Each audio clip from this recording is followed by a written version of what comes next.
Listen-only mode.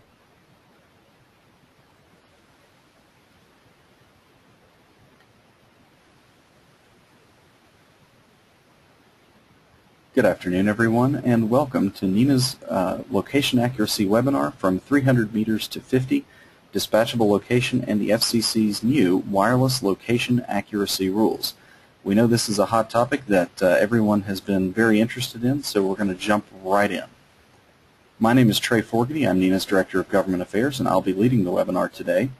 We're going to, before we get going, a couple of housekeeping matters. This webinar is being recorded, and you can watch on demand by the NINA YouTube channel at www.youtube.com/911-NINA911. The on-demand archive and our complete slide presentation will be available on the NINA website at www.nina.org/GTW.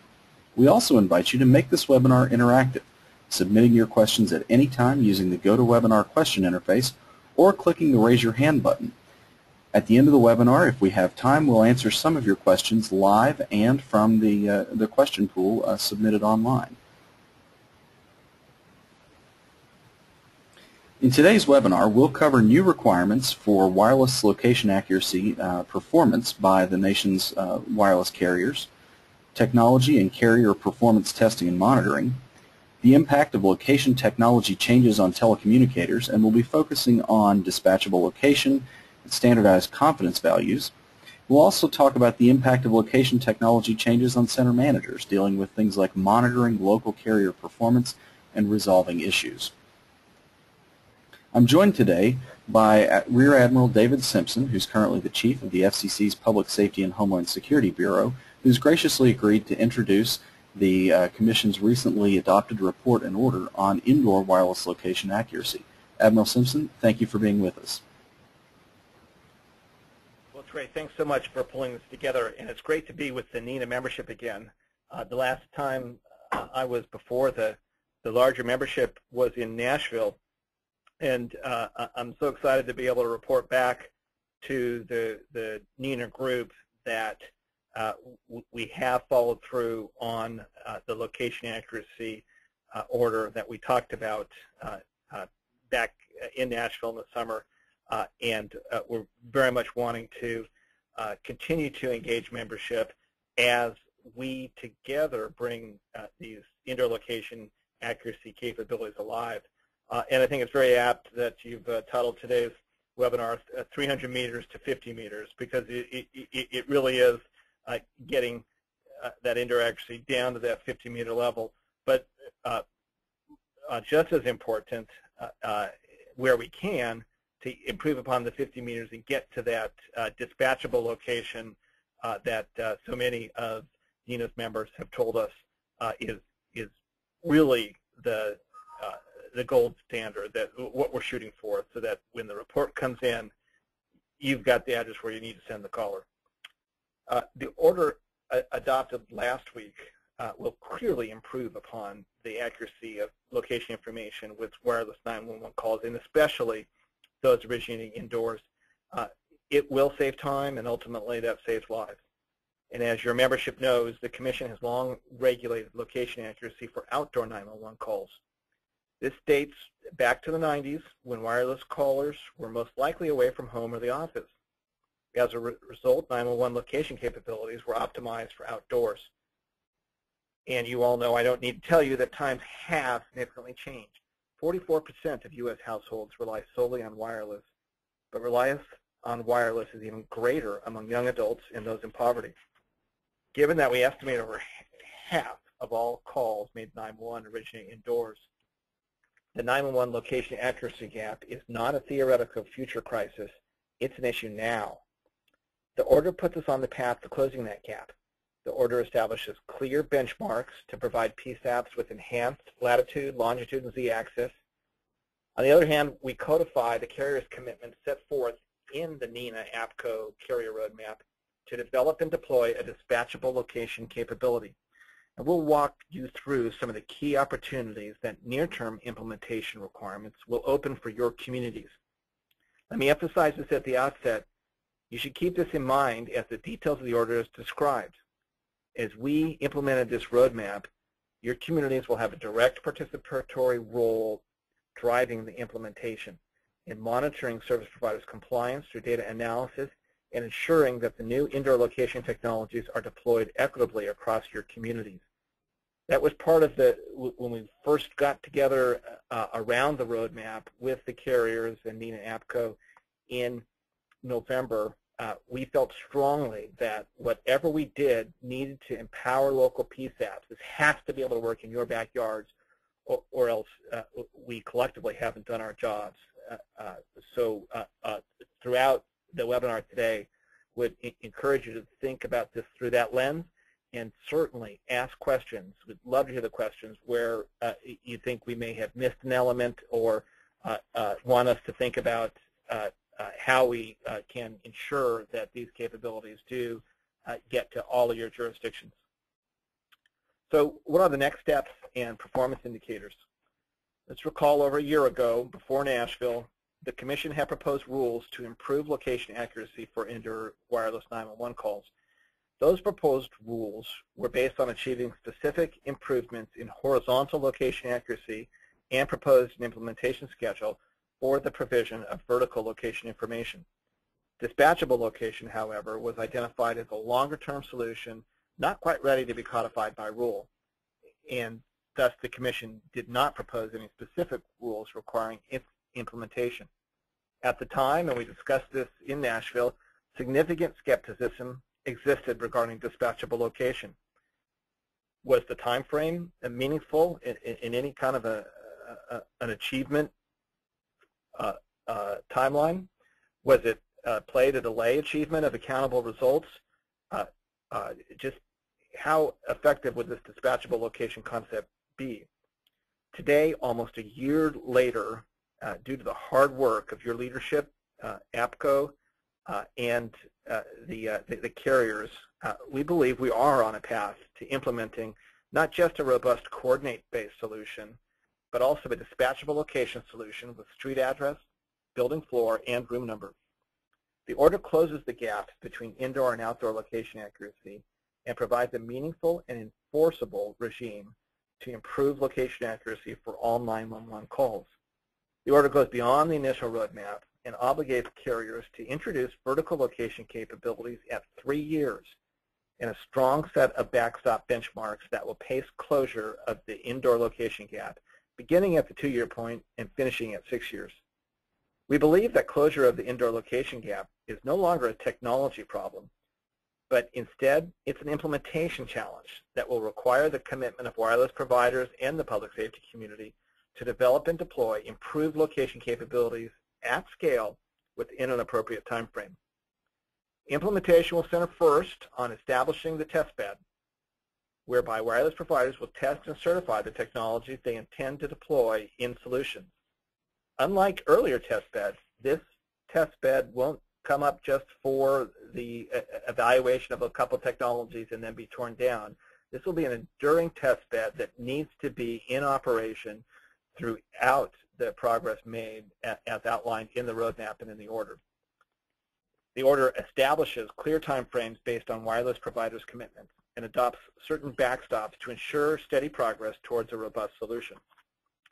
The standards development process for many dispatchable location technologies is already underway. The wireless providers are committed to populating the database with access point information from multiple sources. When we say access point information, we're really talking hotspots. Think of Wi-Fi in your homes, that carrier-provided Wi-Fi, potentially cable-provided Wi-Fi. The location of those access points will make up a significant part of this National Emergency Address Database. Further, we have also worked hard to ensure that the order includes clear expectations and obligations for data security and personal privacy, as well as work to ensure that Americans with disabilities benefit from the improved dispatch of first responders. The NEAD, that National Emergency Address Database, can't be used for anything but 911. That's key. This isn't a collection of information that the carriers can then use to make money off of and sell to coupon providers for stores and malls, or any kind of determination of demographics within a cellular market area, they can't use the data in the database for anything other than 911 purposes. Again, the public safety community has the opportunity to participate early in the development of the database and ensuring that the database reflects access points available in your community. Local knowledge is going to be everything here. Local knowledge of building clusters, multi-tenant communities, universities, sports complexes, and major retail destinations, to name a few, must be leveraged early to focus the wireless providers on cataloging these areas in the database.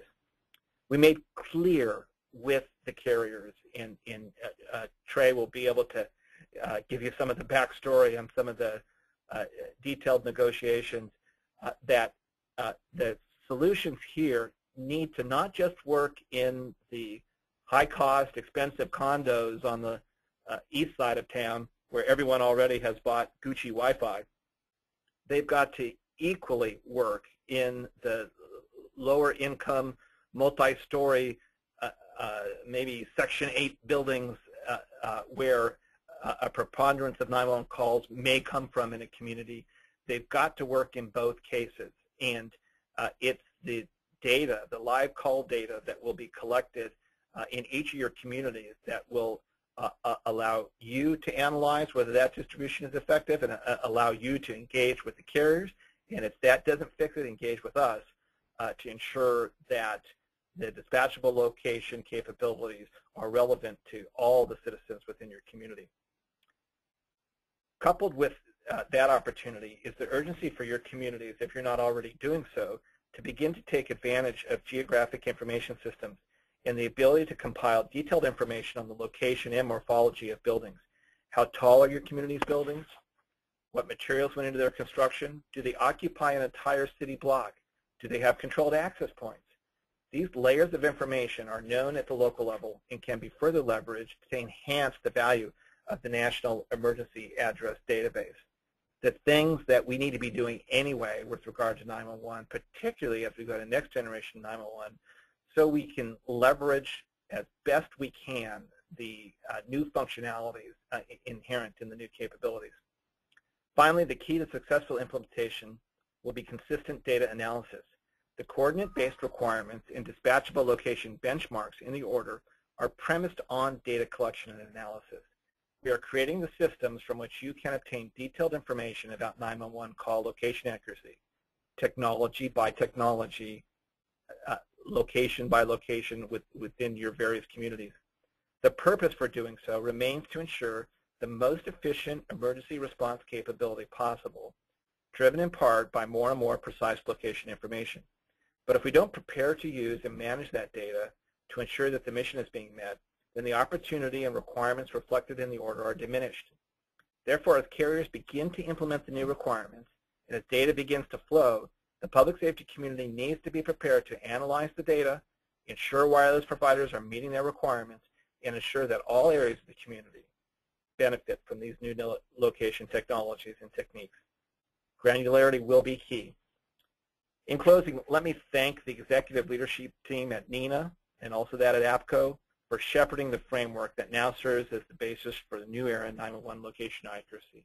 They did a great job representing each of you and ensuring that we collectively got the most aggressive and effective long-term framework in place. We're just beginning now, but how to prepare to implement these requirements and to take advantage of the data they will unleash will be a significant factor in how successfully they work in your individual communities to enhance emergency response. I'm joined here at FCC by David Firth, my deputy, and Tim May, who leads the branch for our 911 portfolio. And we look forward, along with Trey, to answering any questions that you may have on the order. Thank you, Admiral Simpson, and we'll certainly be coming back to you and your staff at the Bureau there as we move further into the webinar. At this time, we're going to continue, though, with an in-depth review of everything from the roadmap to the FCC's report and order and its consequences for local 911 authorities and PSAPs. Again, my name is Trey Forgety. I'm the Director of Government Affairs at NENA. We're going to start with a look back. So in the past, the FCC's rules before this January's action relied on carrier drive testing of networks to characterize their location accuracy performance. It wasn't actually based on data taken from live 911 calls. And all of that data was kept proprietary, essentially secret by the carriers, and wasn't subject to inspection, monitoring, or review by public safety entities. Moreover, carriers under the existing regime were able to elect one of two different location accuracy compliance regimes with different standards. Carriers based on legacy network-based standards, and these were mostly the GSM-based carriers, the Global System for Mobile Communications, those carriers had to get 67% of all test calls within 150 meters and 90% of all test calls within 300 meters of their ground truth locations. For carriers that used the handset-based standards, these were mostly GPS-based handsets and CDMA networks, those carriers had to locate 67% of test calls within 50 meters and 90% of test calls within 150 meters. Now again, those relate only to test calls. Nothing there relates to live 911 call data. And so this led to a lot of sort of suspicion, misunderstanding, confusion on the part of public safety professionals who, as one of our former presidents liked to say, insist always on trust but verify. We always want to actually see the data. That's very important in our industry.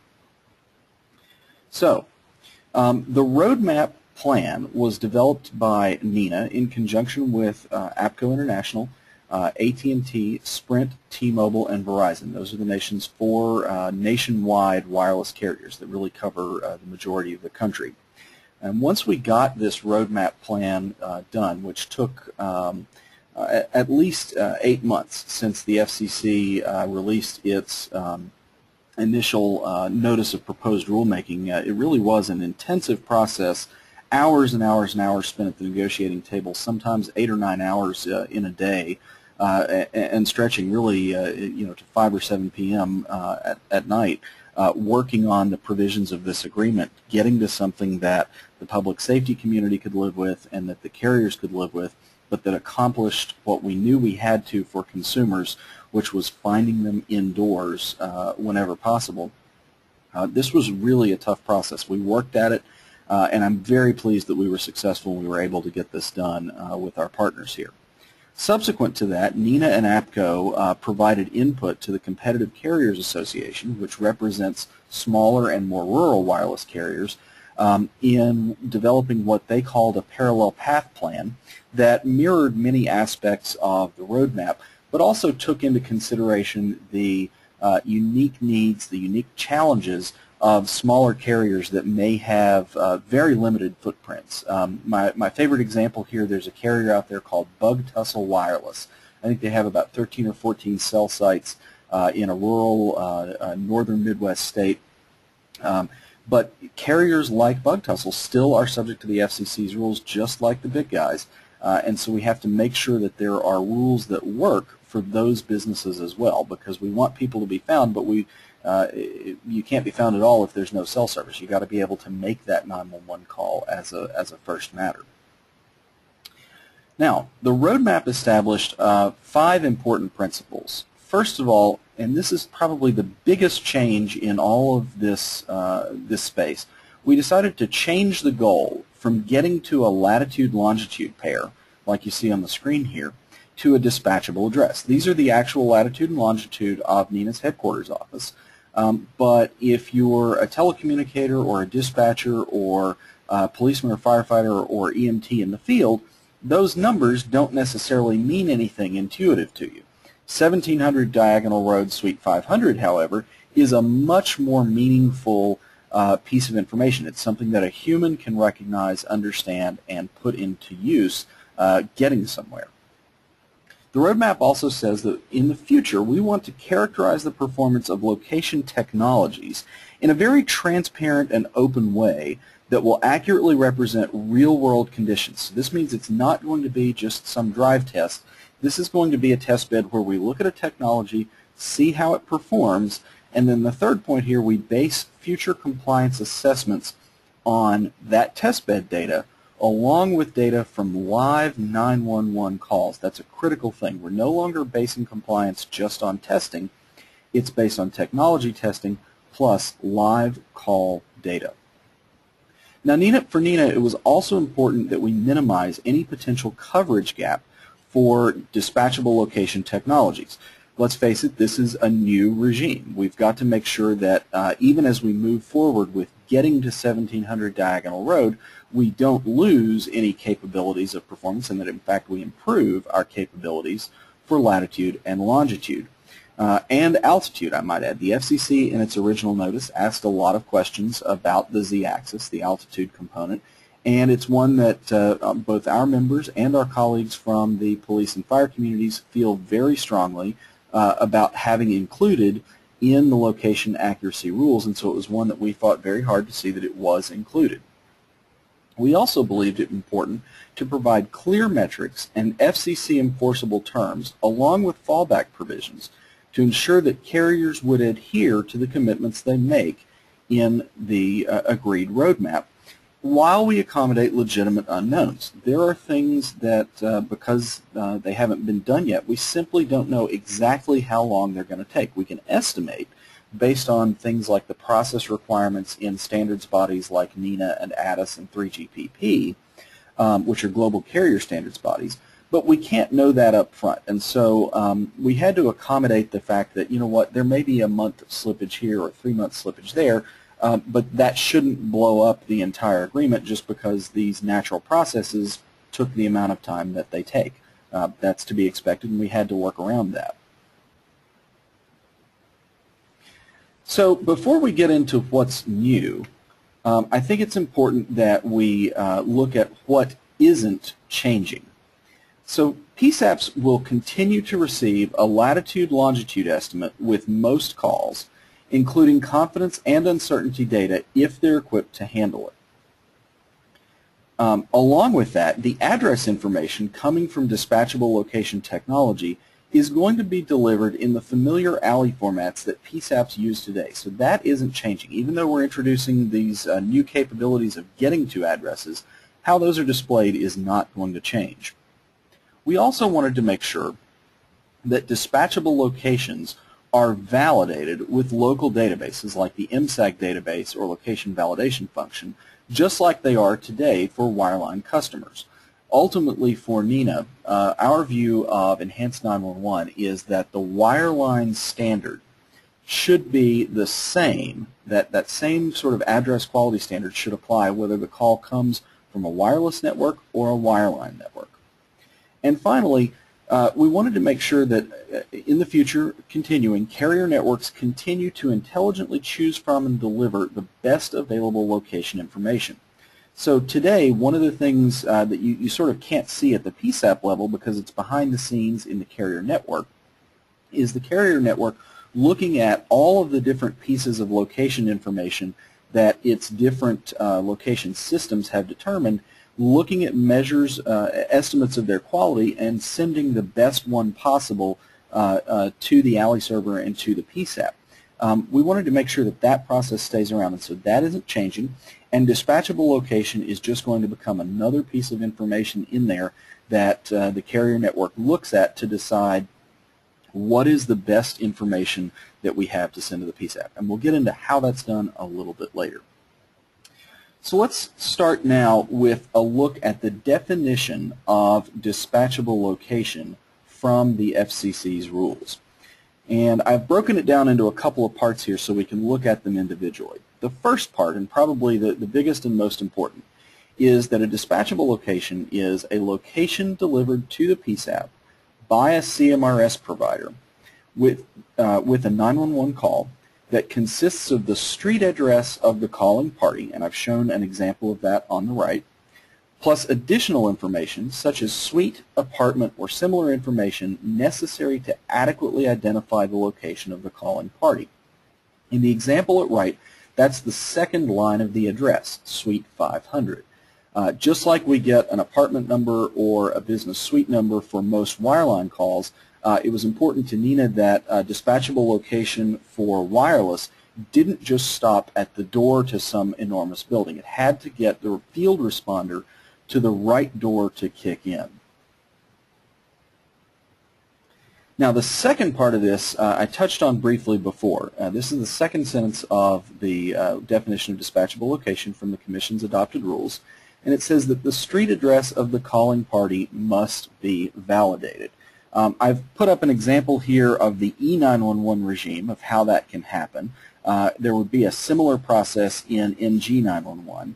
But the purpose of this definition is to make sure that the addresses we get in are actionable. You don't want to find an address that doesn't exist within the naming or numbering scheme adopted by a given 911 jurisdiction.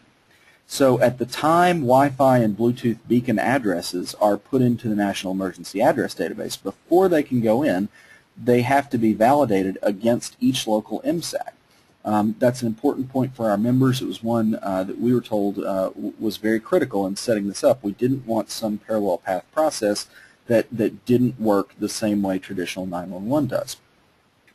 The process for next generation 911 involves a lot of different acronyms and a few different arrows, but ultimately it gets to the same result. By the time the location information gets down to the call taking display, it has been validated before so that we know that it is a good address for that jurisdiction. And then the last part of that second sentence is that the dispatchable location, to the extent possible, must be corroborated against other location information prior to delivery to the PSAP.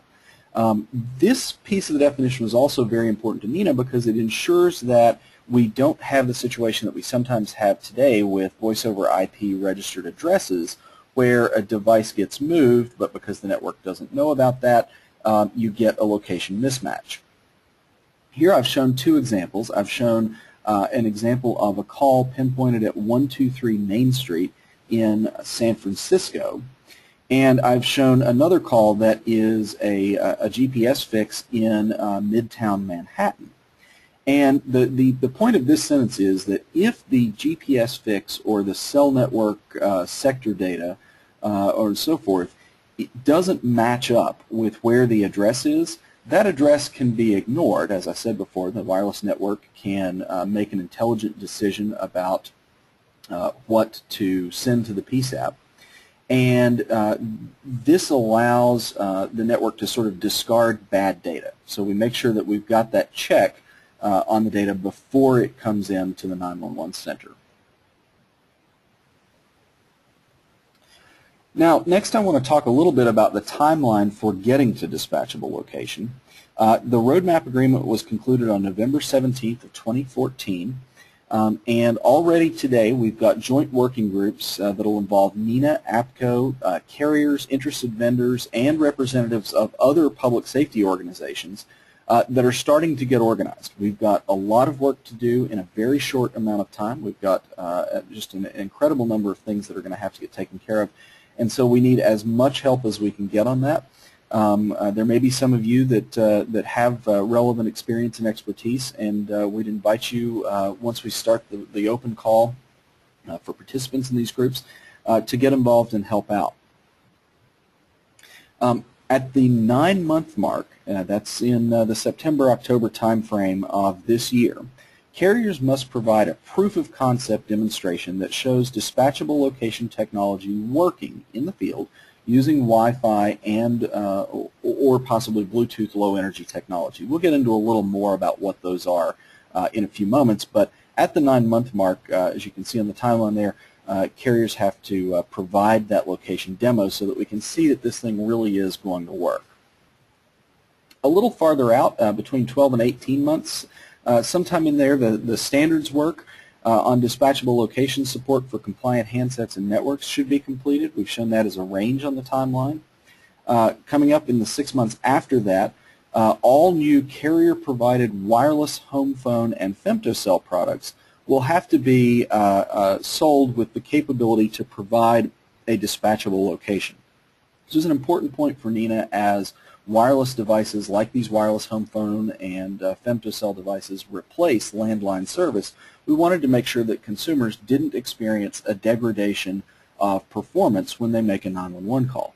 And so carriers are also going to work with NENA and APCO to introduce wireline equivalent routing for those processes. So it'll no longer be cell sector-based routing for those calls where there's an address available on those sort of fixed devices. It will be actually possible, and I can't give you a specific time frame for that because there are a lot of unknowns there, but ultimately we want that to work exactly the same way for wireless that it does for wireline. And then the last item you can see on the timeline here, at the 36-month mark, carriers NENA and APCO will have jointly designed and implemented a national emergency address database that correlates physical addresses of Wi-Fi and Bluetooth beacons with dispatchable locations. And just so you know what those physical data points are, here's a couple of examples. On the left we have sort of a common Wi-Fi access point. If you turn it over and look on the bottom of it, you'll often see a little label that has these 6 fields of what's called hexadecimal or base 16 numbers. Those 6 fields represent the manufacturer and then essentially a serial number for that device. Each one is unique for each wireless radio, and that media access control or MAC address is the key for Wi-Fi that allows us to correlate the civic or street address of a specific place with the Wi-Fi access point that is active there. On the right, we have what's called a Bluetooth beacon. This one happens to be called a light blue bean. You can see the size is tiny. It's a little bigger than the size of a quarter. It's powered by a watch battery on the back, a little button cell battery. And this one is actually larger than it has to be. It contains a bunch of input pins there for folks to test and modify and try out new sensors and the like on it. So these can be incredibly small. These Bluetooth low energy devices have a 128-bit universally unique identifier, and I've shown one there as an example. These serve a similar function to the MAC address. They allow us to uniquely identify a device. And so for database purposes, we can correlate this very uniquely, very granularly, even down to room or part of room in some cases for these very low energy devices. And as an example, for those in the fire community especially, I know we're always worried about, okay, what happens if the power goes out? How do we deal with that? This device should run for about 3 years on that one little coin cell battery. So this is a wonderful backup to other fixed systems that may rely on grid power for their operation because it really does give us a lot of time after a loss of power before it goes out of service. Now let's talk a bit about the rollout process for dispatchable location because it goes beyond just provisioning devices and networks. Carriers are going to have to, as part of the roadmap agreement, introduce support for this technology in their new VoLTE-capable handsets within certain timeframes. So at the 18 to 24 month mark, they've got to have a quarter of all their handsets equipped for dispatchable location. When we get to the 24 to 36 month mark, it goes up to half. And by the end of 3 years, 100% of all new handsets must be capable of supporting dispatchable location. And the timeline beyond the handset piece of it for network support is 24 months after the standards are done. We couldn't put a sort of a hard deadline on that because we're not, again, totally sure how long the standards process is going to take. Typically 12 to 18 months is the target range. We think we're very hopeful that because some of this work has actually already been done, that those time frames can actually be a little bit shorter than that in this case. Carriers are also going to make sure that we have end-to-end support with completion of the protocols and interconnection for delivering dispatchable location all the way to alley providers within 4 years of the date of the agreement. So by the time we start seeing large fractions of dispatchable location available in calls, they've got to have that capability to get it all the way down to the PSAP. Again, that's one of those where I think we'll start seeing some of that in a much shorter time frame, though. The Admiral mentioned an important component of the roadmap and the Commission's rules, which is the location accuracy testbed. And as we wrote this up in the roadmap agreement, this will be a permanent testbed that allows anyone with a dispatchable location or latitude, longitude, altitude technology to come in and characterize the performance of that, show it off, and essentially remove all doubt about what's possible. That testbed has to be stood up within 12 months, and we have commitments that it's going to be done in an objective, transparent, open, and public safety inclusive way. This is one where we were very passionate that whatever the testbed was, folks from the public safety community had to be able to get in, sort of touch, feel, see, review the test parameters, and make sure that we are comfortable that those test parameters really are difficult enough that they provide a meaningful test of technology's capabilities. That's incredibly important for NENA, and I know it was for our colleagues from other public safety organizations as well. The testbed also has to be representative of all the different morphologies that our communities around the country exhibit.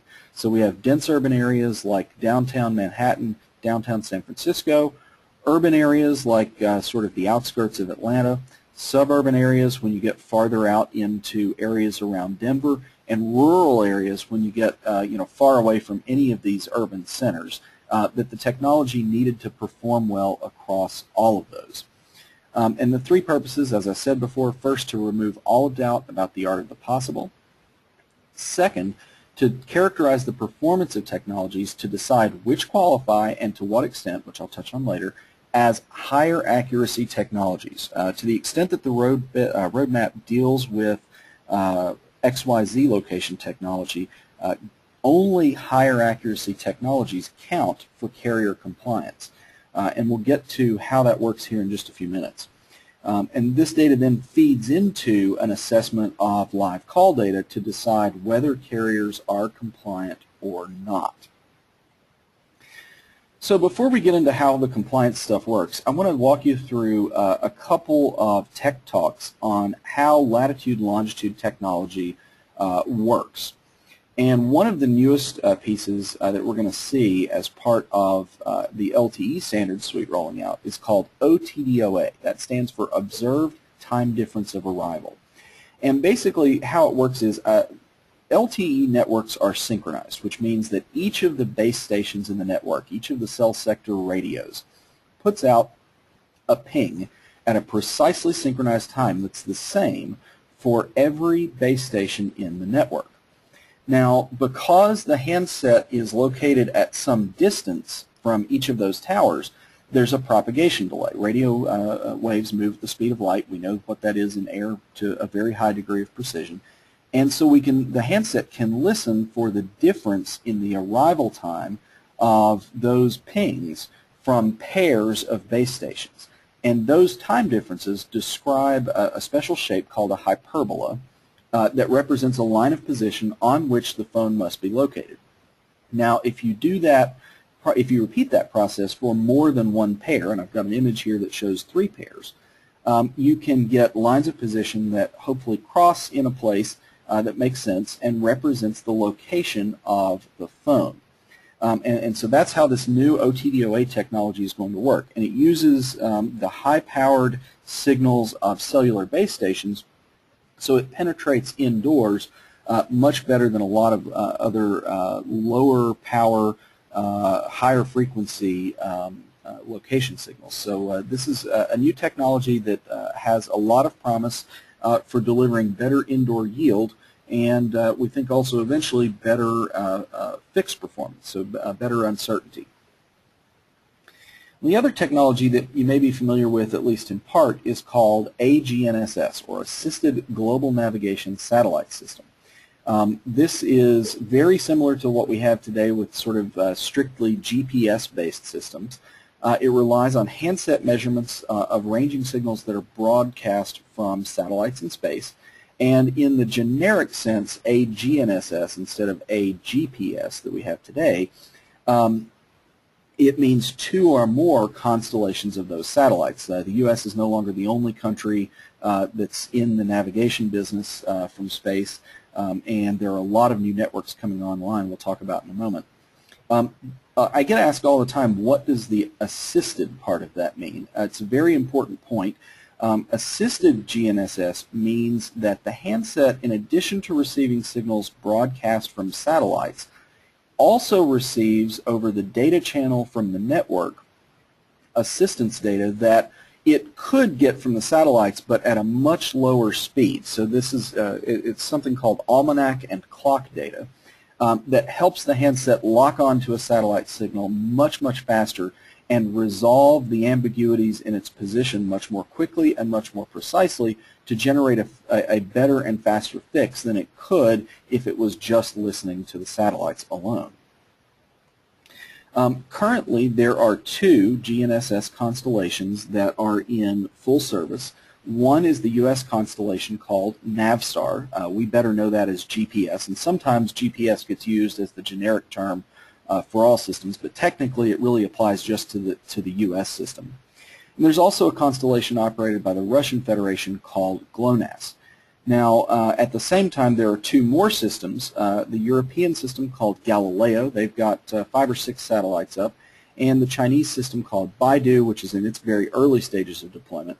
But those 2 systems should have many more satellites available within the next decade to improve both the probability that you can get a GNSS fix indoors and the quality of that fix. The more satellites you have, the better the odds of seeing one out a window, and the more satellites you have involved in a fix, the better the quality of that fix will be. Now, there is a wrinkle here because these other systems are operated by foreign nations or multinational conglomerations.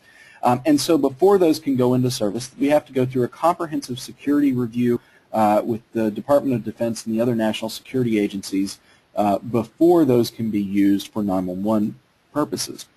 And they'll also require a waiver from the FCC before carriers can begin implementing those additional constellations. We intend to work very closely with the carriers to make sure that as new signals and new constellations come online, that as many of those as possible get implemented in handsets and carrier networks so that we have the best chances possible of finding someone when they dial 911 while making certain that we maintain the reliability and the security of the U.S. 911 system. So these are the carrier requirements for improving latitude-longitude tech, and these are in addition to the requirements for dispatchable location. The carriers have agreed to deploy both OTDOA and AGNSS throughout their networks and to support hybrid measurements using both systems. Sometimes there are going to be occasions where because of the construction of a building and the location of the caller, you may only be able to hear from the handset 1 or 2 GNSS satellites.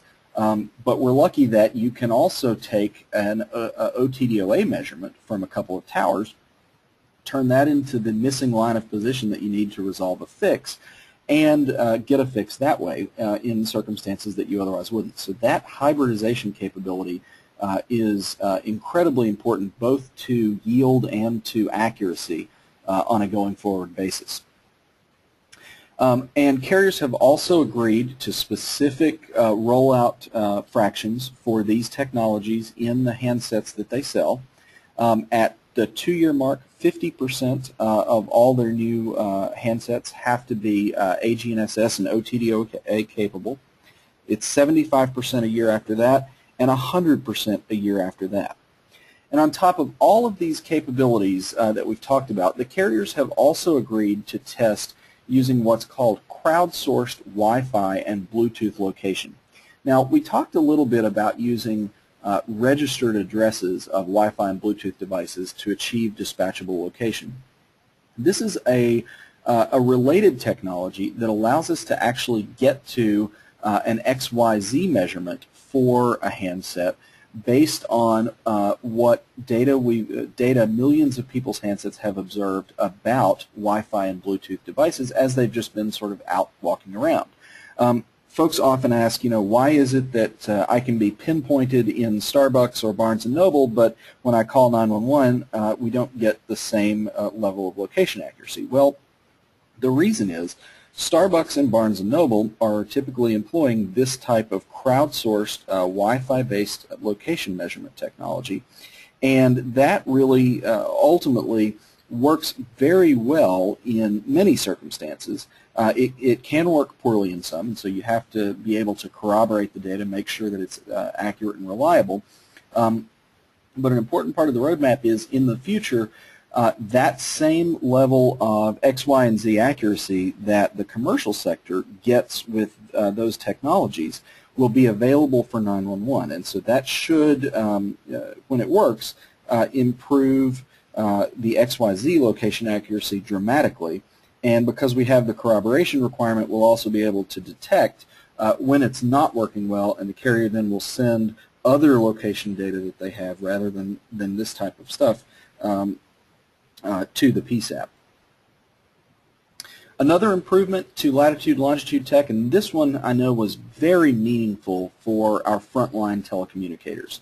Carriers are going to standardize the confidence level at which the uncertainty values sent to PSAPs are calculated. Pretty soon, all those different numbers that you see in the confidence field with 911 calls will be going away to be replaced with a uniform 90% confidence value. And I've included a graphic here that was given to us courtesy of Qualcomm that shows the relationship between confidence and uncertainty. So what you're going to see over time is that the search rings, or the uncertainty, may for some carriers actually get larger than they had been on average previously. For other carriers they may go down. But it means at the 90% confidence level, it's much more likely that the caller will be found inside that search circle. That's what uncertainty tells you. It tells you how likely you are to find the person, the caller, inside that uncertainty circle. So if you make the confidence higher, the uncertainty circle has to get a little bit bigger. And we picked the 90% value because it basically makes the right trade-off between the size of the uncertainty circle and the confidence that you have that you can find the caller inside of it. We wanted to make sure that we didn't have a situation where folks in the field stopped paying attention to those numbers because they didn't find the caller inside the circle enough and finally said, this is unreliable, we just won't use it. So now, our performance metrics for all of this testbed data are based on 6 regions and the surrounding areas of those major cities that constitute the 6 regions that are chosen to be representative of the dense urban, suburban, and rural morphologies that were previously evaluated by the FCC's CSRIC. That's the Communications Security, Reliability, and Interoperability Committee. And those 6 regions are, in alphabetical order, Atlanta, Chicago, Denver, Manhattan, Philadelphia, and San Francisco. And I do want to emphasize, even though I've shown images here that are of the downtown parts of these cities because they are so recognizable, the areas covered by these reporting regions are actually much larger. In the case of Denver, I believe it covers all of Denver and the Front Range area, so nearly all of the state of Colorado is actually included there. So it really will be representative, and especially if you think of like Atlanta, it goes from urban to suburban to rural very quickly. There are really a representative set of places here that are covered by these 6 test regions. Now, from those test regions, the carrier reports are going to indicate the positioning source method for each 911 call that a carrier handles. So that means if it's dispatchable location, there will be a code for that, one for AGPS, one for legacy technologies like AFLT, RTT, and Cell ID, for AGNSS, OTDO, and all the different hybrids. There will be a code for each different type of location. And the carriers have agreed to aggregate that data on a monthly basis and report it to NENA, APCO, and the FCC on a quarterly basis. Now, as the Admiral mentioned, it was also very important to us that these capabilities not be limited to 911 authorities in the 6 test regions. And consequently, all PSAPs will have the ability to request, and carriers must honor that request, the delivery of positioning source method data so that they can evaluate and monitor carrier performance within their jurisdiction. And I think this is an important point for 911 center managers because it really is a new tool that you have to see and touch and feel and work with the performance of the carriers at the local level. And in terms of enforcement, there's a cooperative element to that because PSAPs at the local level have that performance data available. If they see something amiss, if they see that the carriers aren't making the compliant fraction, they have to work with the carrier first to resolve those issues before they seek FCC enforcement. So that's how that's going to work. It's sort of a two-phase process. First, you reach out to the carrier, and then you move on to enforcement at the FCC if that can't get it resolved. So let's take a look now at how the performance metrics work from the standpoint of the test bed and live call data. So to the extent that a given positioning source provides either a dispatchable location or an accuracy of 50 meters or better based on test bed performance, carriers will get credit for that fraction of fixes that are delivered using that technology in live calls. So as an example, if OTDOA comes into the test bed, we set up an OTDOA system and we find out that at the 90% confidence level it gets to 50 meters 10% of the time, and a carrier is using OTDOA for half of their fixes, you multiply those two percentages together and they would get credit for 10% times 50% or 5% compliant fixes. And I want to emphasize that this is all randomly generated data. I completely made it up. It's not to be taken literally. But the table below shows you how the mechanics of this would work. So I've shown specific fractions of test calls for dispatchable location, OTDOA and AGNSS hybrid, AGNSS by itself, and Wi-Fi based positioning. And then I've shown just randomly generated percentages of live calls, multiplied those out, and added them up. And as you can see, a carrier that had this level of performance would meet their obligations at the 2 and 3 year marks, but then wouldn't meet their obligations at the 5 and 6 year marks. So as time goes on and those numbers get up higher, it really is important for carriers to start moving calls sort of up the waterfall into that dispatchable location bucket in order to have any hope of meeting the required compliant fraction. And here's a look at what those compliant fractions are. As I said before, we start at the 2 year mark for 40% of all wireless 911 calls being dispatchable location or 50 meters or better technology. That goes up to 50% at the 3 year mark, and then 70% at the 5 year mark. And I want to emphasize and then finally 80% at the 6 year mark. But I want to emphasize an important point here, a difference between the roadmap agreement and the FCC's final rules. The 5 and 6 year performance requirements now apply to all wireless 911 calls, not just to LTE calls. So that's an important point and a big win for public safety.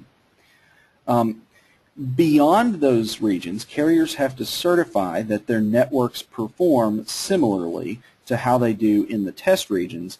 And as I said before, PSAPs can use the location source codes that they receive to verify that the carrier's performance actually meets what they've certified to. The data displayed here, is, as I said before, is related to the 4 largest wireless carriers. The small wireless carriers have a little bit of extra time for this. It depends on whether they've deployed VoLTE or not at a given time frame. But they can get up to an extra year after their VoLTE deployment in order to meet these metrics. So the last sort of substantive area I want to touch on here is vertical location information. Within 6 months, we're going to have a trial of the use of uncompensated barometric pressure readings in the field. Those are the top numbers in the handset example I have on the right, 29.459 inches of mercury in this case. You can put it in other units. And carriers will promote the development of standards for the delivery of uncompensated barometry, so that top number, within 18 months. And PSAPs will be able to request that data at the 3-year mark, I believe. Carriers are also going to work with NENA and APCO to test the use of compensated altimetry, and that's those measurements in feet that you see in the white area at the bottom of the handset screens.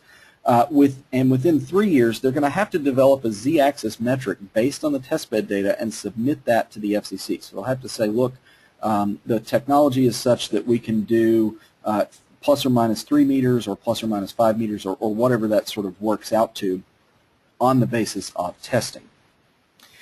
And then within 6 years, the carriers must, for each of the top 25 cellular market areas by population, show that they've deployed either one dispatchable location reference point within that market for every 4 residents. So if you have 100,000 residents, you've got to have 25,000 dispatchable location reference points within that CMA. Or that they have a z-axis technology that covers at least 80% of the population of that CMA. Dispatchable location, because it includes the apartment suite or room number, gets you to the z-axis piece, and the same thing for these other barometric-based z-axis technologies. Also at the 3-year mark, there's a requirement for a formal evaluation of progress, and that's where NENA and APCO will look at the progress being made on dispatchable location and decide whether it is working or not. At that point, if it's working, we carry on. But if not, the carriers have committed to supplement their dispatchable location efforts with more requirements on latitude, longitude, and altitude requirements. Before we take questions, I want to let you know a little bit about how to learn more about these important issues. The size of the crowd today tells me there's a lot of interest. 2 weeks from today, we're going to be giving the 2015 edition of 911 Goes to Washington. We'll have a day and a half of in-depth interview and Q&A sessions with the officials charged with setting 911 policy at the federal level, including Admiral Simpson, David Firth, and Tim May. And we'll be focusing during Location Tuesday exclusively on the roadmap for indoor wireless location and the FCC's new rules, along with the technologies, the vendors, the regulators, and the public safety professionals who are expert in these issues. And we're going to also do a day and a half of intensive legwork on Capitol Hill to educate members of Congress about 911 issues and how issues like service reliability and location accuracy impact the lives of their constituents. We'll also have networking opportunities with fellow 911 professionals who make an impact on policy at the local, state, and federal levels. And I know there's going to be some real movers and shakers there, so this really is a can't-miss event. To register for 911 Goes to Washington, point your browser to nena.org/GTW. We've also posted a link to our overflow housing. We have outsold our block at the Marriott, and so we now have new rooms available online at the Sheraton across the street. So we invite you to join us for 911 Goes to Washington. And with that, I will invite Admiral Simpson and David Firth back to the call to join me in answering some questions. I'm looking through the question pool here. We've had a number of those submitted online. One of the questions that we have here is, are you concerned that the carriers will group indoor and outdoor location to meet these standards? And the questioner says that it isn't specific to indoors. And I know this was a concern NENA had, that the Bureau had, and I think we got to a place with the final rules that really addresses this question. David Firth, maybe I could ask you to sort of weigh in on the Bureau's view of how the testbed requirements and so forth sort of assuage that fear. Yeah, I'll turn it over to David in a minute here, Trey, but we originally were orienting our focus around just the technologies that would be used indoors. We ensured that the granularity of the measurements, the fact that we would measure in each of the technology bins, allowed us with confidence to say that because we're going to be able to track the totality of indoor and outdoor calls and establish thresholds that could not be met if progress was not made indoors as well, that we felt like our original approach just around the indoor technologies, the effect of that would be sufficiently achieved by the larger grouping. But let me turn it over to David to give the test bed piece of that and any more granularity. Sure. Well, and hi everyone. Thank you for joining us for the webinar. Appreciate you inviting us. I think that the real answer to that question is that in our original further notice, we did focus on indoor location, but what we were envisioning was a regime that was only going to be verifiable through test data. We did not have a live call component to our original further notice proposal. And what the roadmap did was to layer on top of the test bed, which will look specifically at how technologies perform indoors, an additional layer of assurance, which is to then measure the calls based on the actual use of technologies with live calls. And when you do that, you can't tell necessarily an individual 911 call whether the caller is actually indoors or outdoors. But what you can tell is where the call generally is, whether it's in an urban area or a dense urban area or a rural area, and you can tell what technology is being used and whether that technology is working because you have the test bed to validate that it's worked.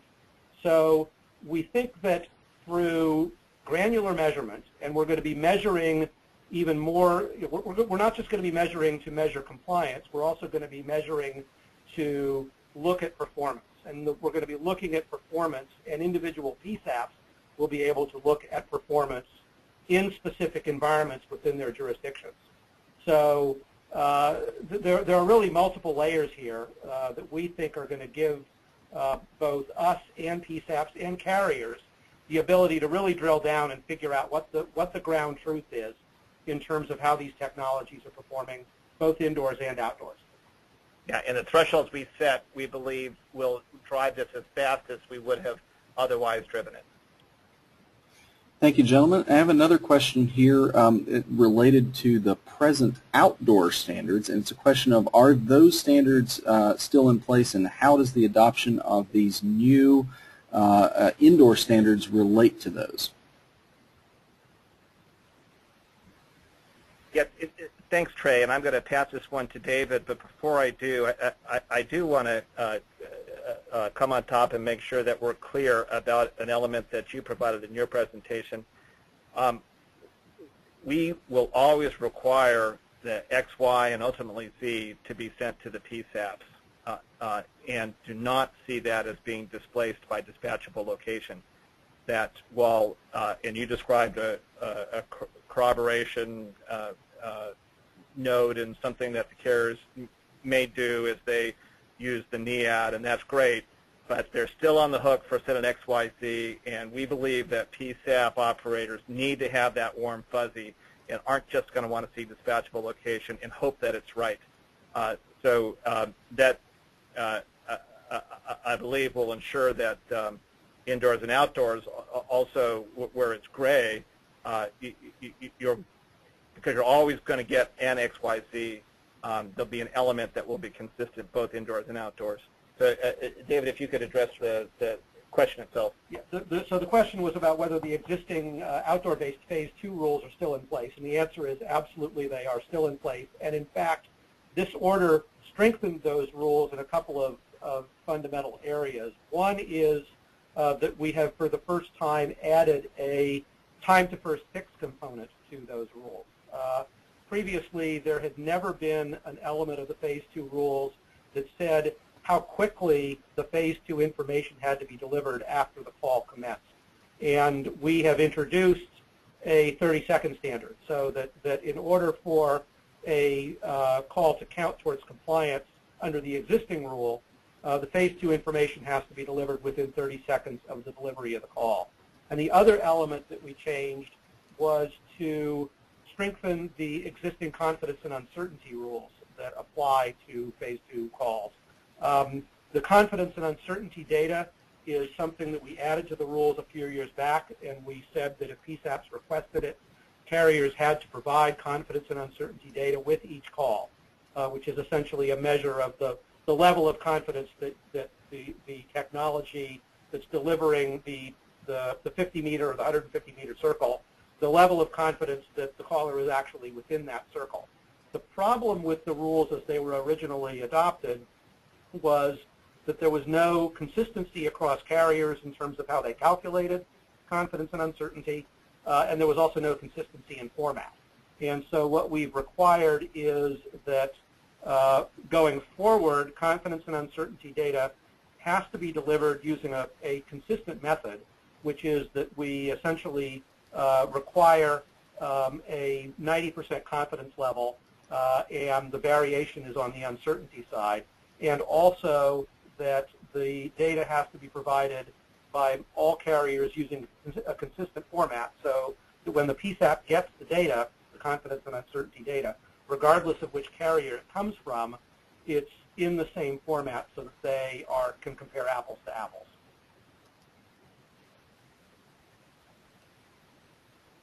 Thank you, gentlemen. And we're a little bit over our time here, but I would like to take just one more question before we go here. Let's see if we can find one more great one here.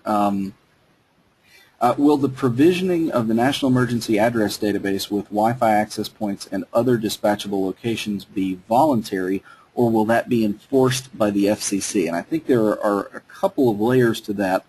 So I think we certainly want a process where individuals can voluntarily register their devices for the NEAD.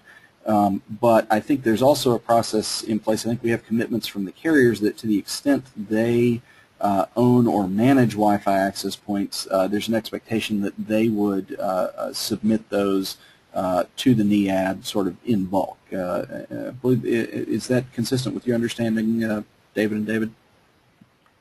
Yeah, let me start with the strategic piece, and then let David get into the details. One, while Trey did a great job outlining commitments made in the roadmap, and our codification pulled much of that roadmap into the order. The order remains technology neutral, and that means we're neutral between whether carriers achieve this through dispatchable location or through improved XYZ. So they're on the hook regardless. We also chose not to accept the carrier's desire just to apply this to VoLTE. Our standards apply to all calls. So regarding the dispatchable location piece, we're very mindful that while the carriers outlined a pacing function of 25% of the population within a CMA for the location of those access points that have been registered in the database, that that pacing function for those CMAs did not obviate the need to make sure that around the rest of the country, whether you were in a CMA or not, the milestones within the order need to be met. So it's important not to get lost in the discussion about CMAs and devices in the cellular market areas, that the order applies to the entire country, and carriers have to meet the standards ultimately in the entire country. So, Dave, can you speak to the detail of the CMA? Sure. So what the rules require with respect to the population of the database is they require that if carriers are going to use dispatchable location to meet the vertical location element of the rules, then they have to achieve certain targets in terms of the number of reference points in those top CMAs that are put into the database with address information. And the carriers will presumably meet the commitment that any hotspot or device that the carrier issues to a customer will include the capability to have the location information for that that device or hotspot put in the database to meet that density requirement. But if the carriers will have to meet that density requirement regardless of whether they can meet it exclusively through registering hotspots that are within their own control or going out and encouraging other third parties to also register. Either way, the carriers are on the hook to meet those density requirements. So there is flexibility in terms of whether the carriers are going to ultimately use dispatchable location or coordinate-based X, Y, and Z axis. The order does give them the flexibility to use one or both or combinations. But if they use dispatchable location, they are going to have to meet certain targets in terms of populating the database, whether through the devices and hotspots that are in their own control or going out and encouraging others to register theirs as well. All right, thank you, gentlemen, and to the hundreds of attendees that are still with us, thank you so much for joining us for today's webinar and sticking around through our question and answer session. We really do appreciate it. We have a number of other questions that we're just not going to have time to get to, but look out for more information on those issues. We'll be reviewing those questions and incorporating the answers into our presentations at 911 Goes to Washington and at the National NENA Conference this June. For NENA in Washington, I'm Trey Forgety. Have a wonderful day.